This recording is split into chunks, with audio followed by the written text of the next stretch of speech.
If you have a company of any size or you have a decent friend network, professional friend network, ask people, say, who are the 5 people that you kind of trust the most, follow the most, get the most out of content wise?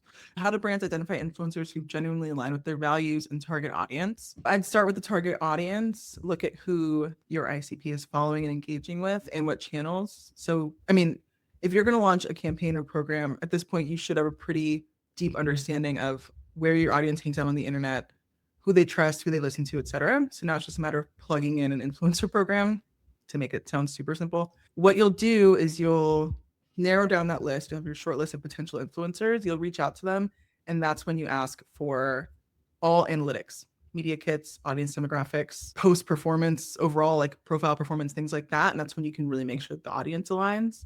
In terms of values, you'll get that from their content. So if you look at their last 3-6 months of posts, are you comfortable having your brand post next to any of this? And if the answer is no, or even maybe, then I would say they don't align. Yeah, and the other thing I would throw out there is use your own network. Meaning, if you have a company of any size or you have a decent friend network, professional friend network, ask people, say, who are the 5 people that you kind of trust the most, follow the most, get the most out of content wise? Ask that internally to your team. Everyone put in Slack. Ask anyone that you do work with, and then really make that triangulate that and say, okay, well, here are the 4 people that everybody said, and I follow them too. That's really who I would kind of focus in on.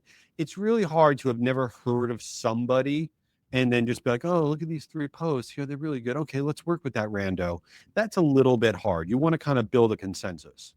And if you have already done some influencer campaigns and there are folks that went well with, ask them, like, are there folks that you are close with or would recommend?